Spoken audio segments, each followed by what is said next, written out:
key didn't fit the lock. I didn't knock. My name is Mark Callahan. I'm 42 years old, an Army logistics officer. I'd been deployed for 8 months, but my assignment got cut short by 3 weeks due to an internal reassignment. I wanted to surprise Sarah. That was my first mistake. The driveway told the story before I even reached the door. Leaves everywhere, thick and brown, covering the concrete where my truck should have been parked. The porch swing I'd hung myself last spring? Gone. Something cold settled in my chest, but I didn't panic. In the Army, you learn to observe first, react second. The trash bins were missing from the side of the house. A realtor lockbox hung from the doorknob like a steel padlock. But what made my blood stop wasn't what I saw at the house. It was the car parked 2 houses down. Gray Honda Civic, Virginia plates. I recognized those numbers from a photo Sarah had liked on Facebook 6 months ago. Her old friend from high school standing next to that same car, arm around her waist. Trevor Harding. The name came back to me now. I walked around to the back door. Same lockbox. Same problem. But the kitchen window had always stuck, and Sarah never bothered fixing it. The house was empty. Not just empty. Cleared out. Professional job. Every room stripped down to the walls. My medals from the hallway, gone. The framed photo from our wedding that used to sit on the mantel, vanished. Even the furniture we'd bought together had disappeared. I stood in what used to be our living room, listening to my boots echo on bare hardwood. The silence felt different than the quiet of deployment. This was the silence of erasure. How long had she been planning this? In the kitchen, one drawer hung open. Inside, a single piece of mail addressed to Staff Sergeant Mark Callahan. An old electric bill from 3 months ago, like she'd missed it during the sweep. But it was the half-shredded envelope on the counter that made everything click into place. Mortgage company letterhead. The shreds were still damp, which meant someone had been here recently. Very recently. I didn't call her, didn't text, didn't post anything on social media asking where my wife had gone. That would have been emotion talking, and emotion gets you killed in the field. Instead, I walked back to my truck and drove exactly 1 block over, parked where I could see the house but stay invisible. Then I climbed into the back seat and settled in for the night. The streetlights came on at 7. By 9, the neighborhood was quiet. By midnight, I'd counted 14 cars that drove past the house. None of them stopped. But at 2:47 a.m., a gray Honda Civic cruised by real slow, headlights off. The driver's window was down just enough for someone to check if lights were on inside. Trevor wanted to make sure the coast was clear. I'd seen enough surveillance runs to recognize one. This wasn't a coincidence or a late-night drive. This was operational security. They were checking their 6, making sure the target location stayed secure. That's when I knew Sarah hadn't just left me. She'd run an operation against me. The difference mattered. A woman who leaves takes her things and goes. A woman running an operation covers her tracks, eliminates evidence, and makes sure the target can't follow. The question wasn't why she'd left. The question was how long she'd been planning this, and what else she'd taken that I hadn't discovered yet. Morning couldn't come fast enough. I had calls to make, and the first one was to the base legal office. In logistics, you learn that every problem starts with paperwork. If someone wanted to erase you, they'd start there too. I closed my eyes and waited for dawn. The real mission was just beginning. At 800 hours, I walked into the base legal office. Captain Rodriguez looked up from his coffee like he'd seen a ghost. "Callahan? Thought you were deployed until next month." "Plans change." I slid the half-shredded mortgage envelope across his desk. "I need to see my power of attorney records." Rodriguez pulled up my file on his computer. His expression shifted from casual to concerned in about 3 seconds. "Here's the POA you signed last year. Standard joint account management while deployed." He paused, squinting at his screen. "But there's another version here, filed 2 months ago." He printed both documents and laid them side by side. The original POA I remembered signing. Limited scope, joint bank account access only. The second document looked identical at first glance, but the fine print told a different story. Expanded scope, full property management authority, complete financial control, same signature, same date. But the notary's seal was different. I didn't sign this version, I said. Rodriguez studied the documents closer. The digital formatting is different too.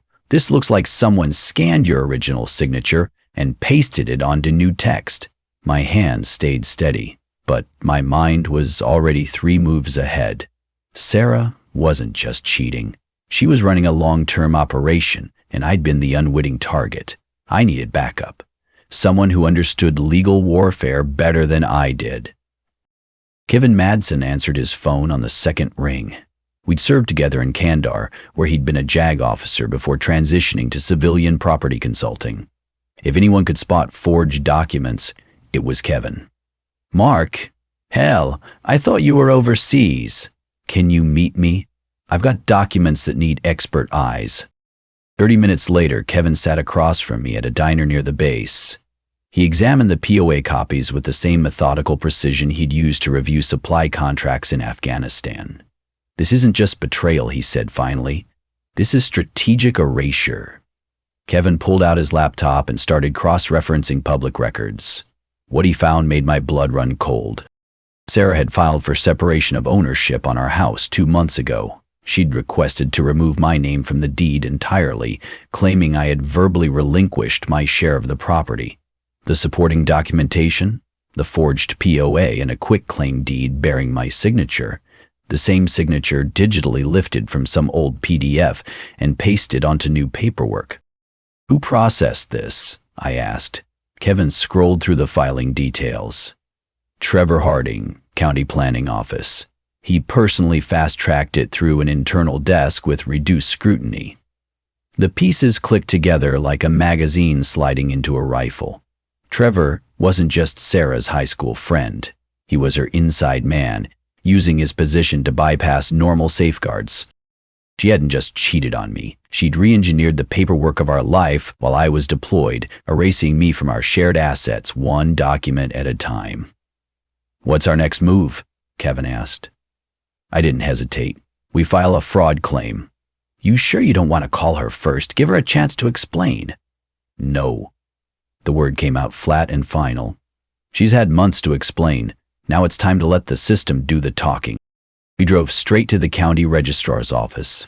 Kevin had prepared a notarized affidavit detailing the document irregularities. I filled out the fraud claim paperwork with the same precision I used for supply manifests. No raised voices, no dramatic confrontations, just forms, signatures, and official stamps. I didn't yell. I didn't argue. I just filed a reversal request. Kevin submitted a temporary injunction through Arlington County Civil Court.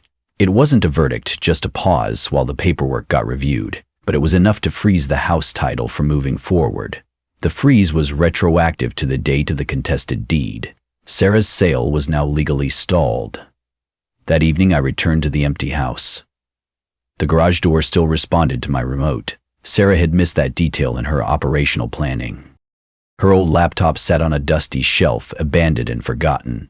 When I opened it, Safari was still logged into her iCloud account. She'd never logged out. The browser remembered all her passwords. She'd trusted the machine more than she'd trusted me. That made it easy. The synced backup of her phone told the whole story. Text messages to Trevor mocking my deployment schedule. He won't be back until November. Plenty of time to finish the paperwork.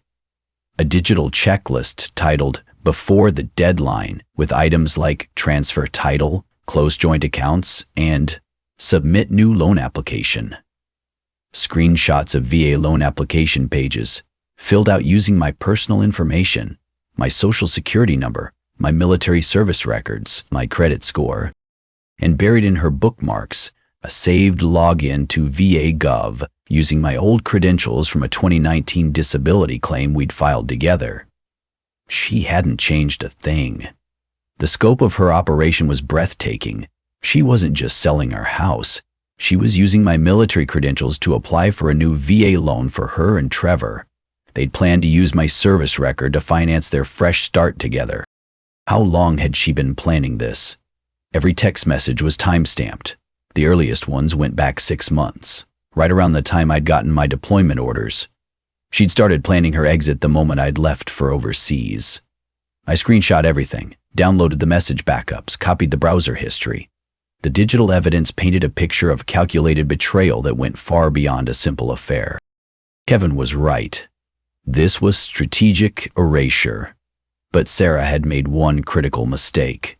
She'd gotten cocky, left too many digital footprints, trusted technology more than operational security. In the Army we had a saying, the enemy gets a vote. Sarah had voted to erase me from our shared life. But she'd forgotten that I got a vote too. I closed the laptop and walked back to my truck. The real counteroffensive was just beginning, and Sarah had no idea her operation had been compromised. By tomorrow, the system she'd manipulated would start working against her.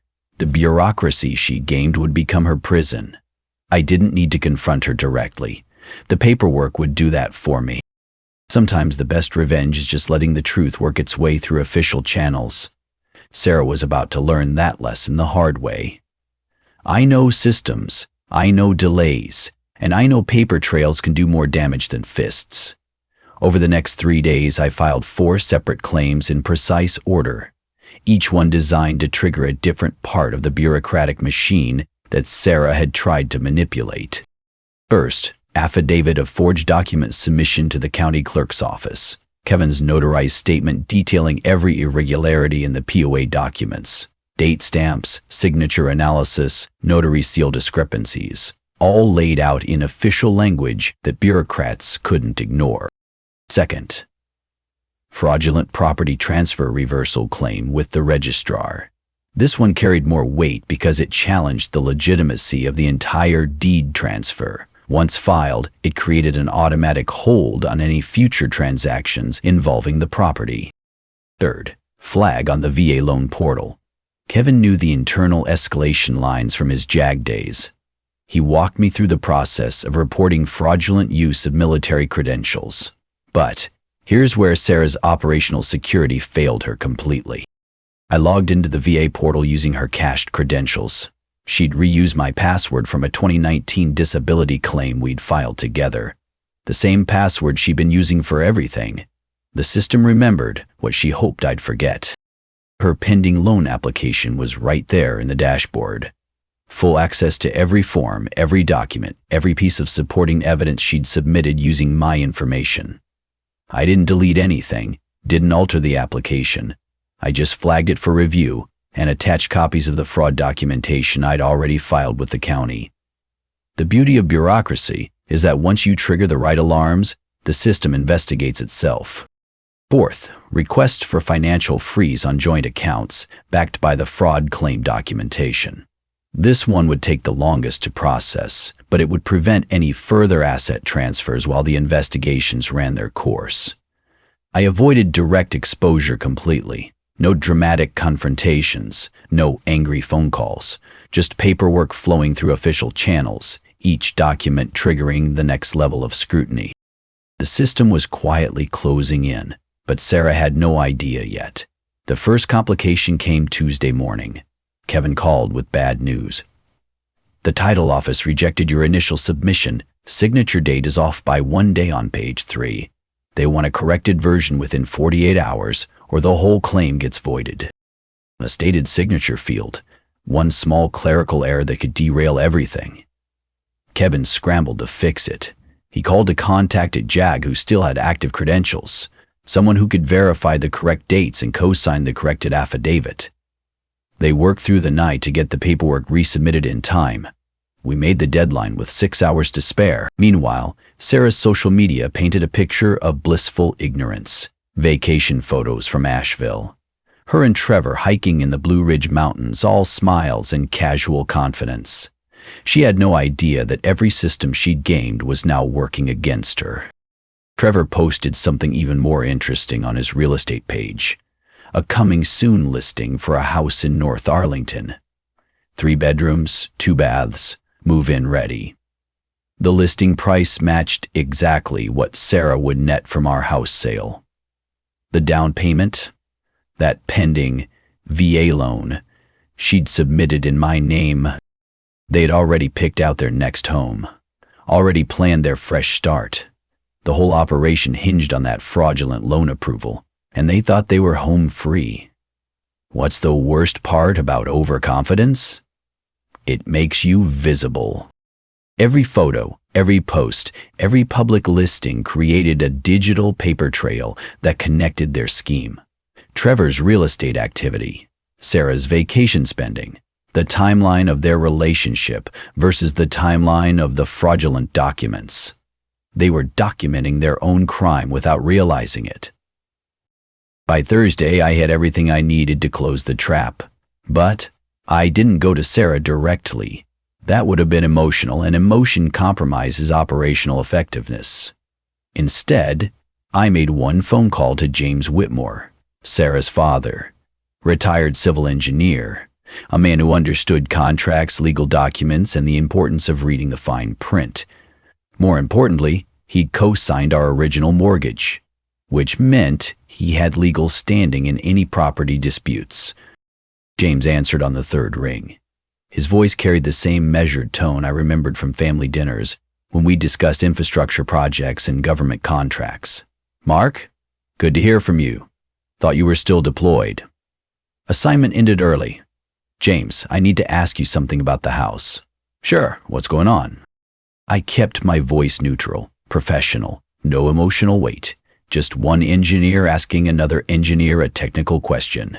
"You co-signed our mortgage, James. Have you seen the new title yet?"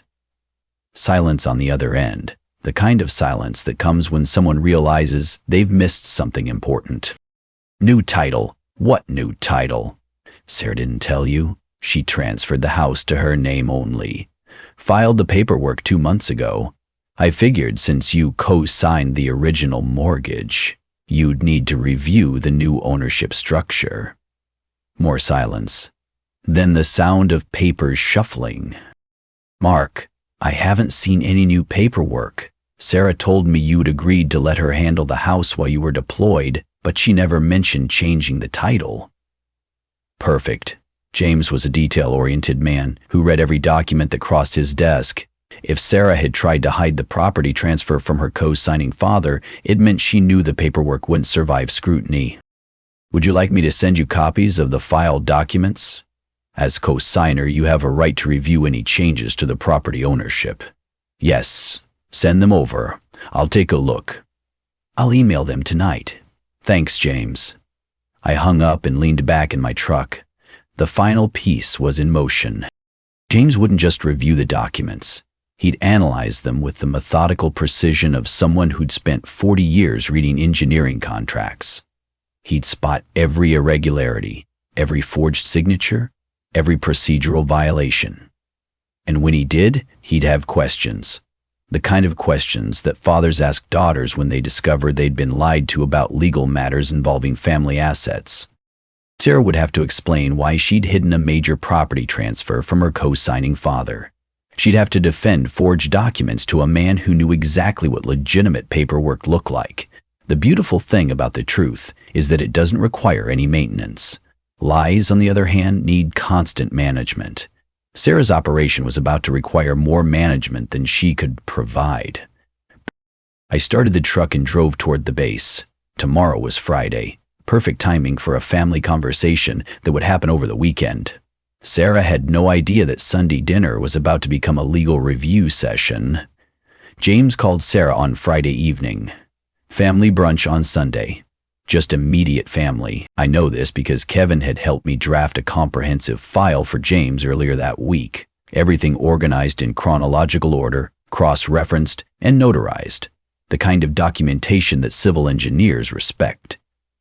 James was the type of man who reviewed everything twice before signing his name to anything.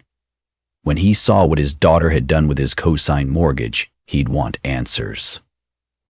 Sunday morning, I parked 3 blocks away from the Whitmore house. I didn't need to see what happened. The documents would speak for themselves.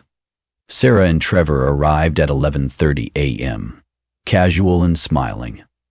Sarah wore the same blue dress she'd worn to our last anniversary dinner. Trevor carried a bottle of wine like they were celebrating something. They had no idea they were walking into an ambush.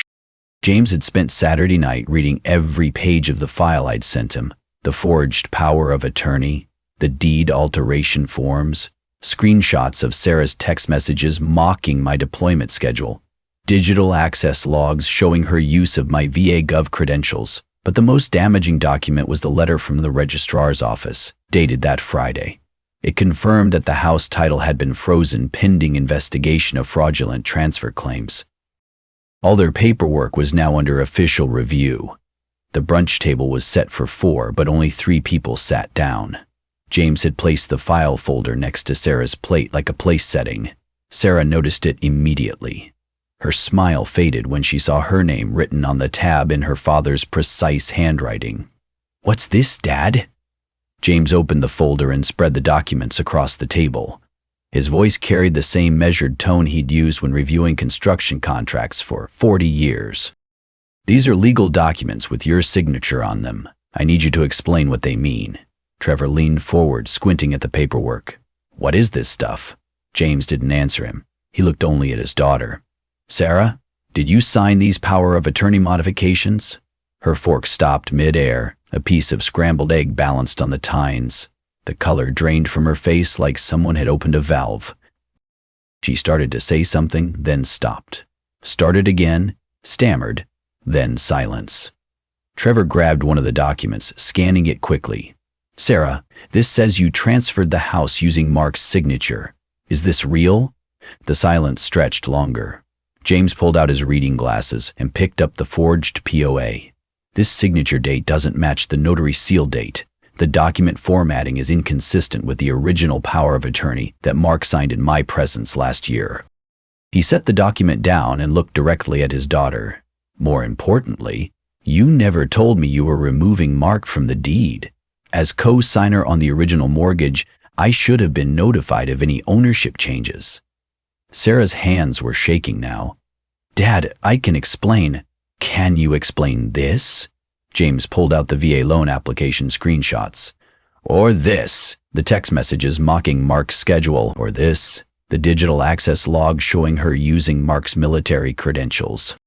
Trevor pushed back from the table. "Sarah, what the hell is going on?" That's when James delivered the final blow. He pulled out the registrar's letter confirming the frozen title. "The house sale is suspended pending fraud investigation. Your loan application has been flagged by the VA, and the county has opened an inquiry into improper document processing." Sarah's voice came out as a whisper. "How did you—" "Mark sent me everything. He also provided an affidavit detailing the document irregularities. As co-signer, I have legal standing to validate his claims." The collapse happened faster than I'd expected. By Monday morning, the registrar accepted James's affidavit as co-signer. His testimony validated every aspect of my fraud claim. The title freeze became permanent pending criminal investigation. The VA suspended Sarah's loan application and blocked her access to the portal. A fraud flag appeared on her file, preventing any future attempts to use my credentials. Trevor's situation got worse. His employer launched an internal investigation into his role in fast-tracking the fraudulent property transfer. He was suspended without pay pending the outcome. The escrow company withdrew from the transaction entirely, fearing legal liability. Their lawyers advised them to distance themselves from anything involving document fraud. The social fallout was surgical and complete. James publicly cut contact with Sarah. No more family dinners, no more co-signing anything. She'd violated his trust with forged documents, and engineers don't forgive structural failures. Trevor's real estate agent pulled the coming soon listing for their dream house. The seller found other buyers. Their fresh start disappeared along with their fraudulent down payment. Sarah's social media went dark. No more vacation photos, no more smiling selfies, just silence where their public celebration used to be. Trevor stopped posting about real estate entirely. Hard to promote property deals when you are suspended for document fraud. The beautiful thing about bureaucratic revenge: nobody has to throw punches. No dramatic confrontations. No police cars or news cameras. To systems working the way they're supposed to work when someone tries to game them. Sarah had spent months planning my erasure, manipulating paperwork while I was deployed. She'd counted on my absence, my trust, and my ignorance to make her scheme work. But she'd forgotten one critical detail. Every system has safeguards. Every document leaves a trail. Every fraud creates evidence. She'd been meticulous about covering her tracks with me, but she'd been sloppy about covering her tracks with everyone else. The father she'd hidden the deed transfer from, the VA system she'd accessed illegally, the county planning office where her boyfriend had bent the rules. All those shortcuts came back to haunt her. By Thursday, Kevin called with the final update. The fraud investigation is official. Sarah's facing possible charges for document forgery and identity theft. Trevor's looking at misconduct charges related to his position at the county office. I hung up and sat in my truck outside the empty house, the same house where this had all started 2 weeks ago when my key didn't fit the lock. The deed was back in my name now, but I knew I'd never live there again. Some victories aren't about getting back what you lost. They're about making sure the people who took it can't enjoy what they stole. Sarah had tried to erase me from our shared life. Instead, she'd erased herself from everything that mattered. That felt like justice. 3 weeks later, the house was legally back in my name. The deed showed Mark Callahan as sole owner, all fraud claims resolved in my favor. I never moved back in. Some places hold too much history to be home again. The empty rooms echoed with conversations that would never happen. The kitchen still smelled faintly like the coffee Sarah used to make every morning before work. I had won the war, but I didn't want the battlefield. One final time, I used my key to enter through the front door. It fit perfectly now, the way it always had before Sarah changed the locks during her operation. The house was exactly as I'd found it that first night. Bare walls, empty rooms, silent hallways that had once been filled with laughter and arguments and all the small sounds of a shared life. I walked through each room methodically, saying goodbye to memories I couldn't take with me. The living room where we'd watch Sunday football.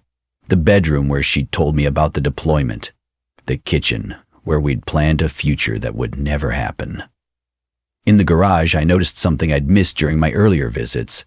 A small photo tucked into the corner of an old utility shelf behind a paint can. I pulled it out carefully. The edges were bent and faded, but the image was clear. It was us, from my commissioning ceremony 7 years ago.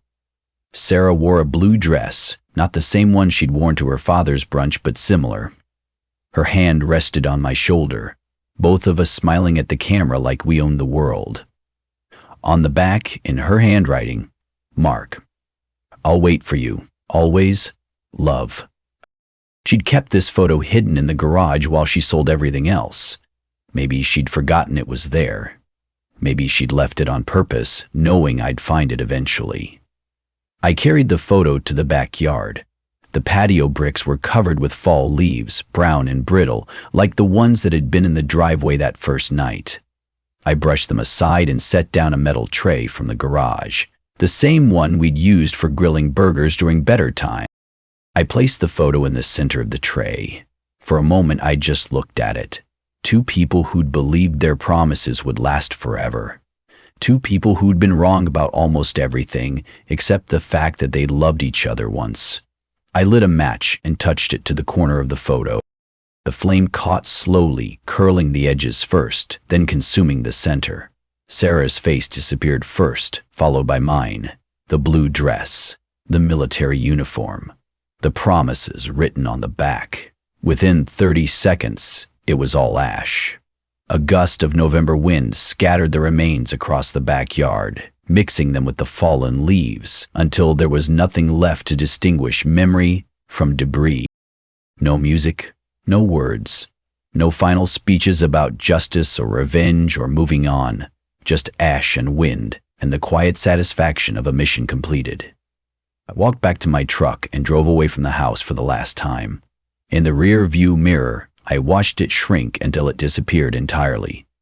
Some chapters end with explosions. Others end with silence. This one ended with both.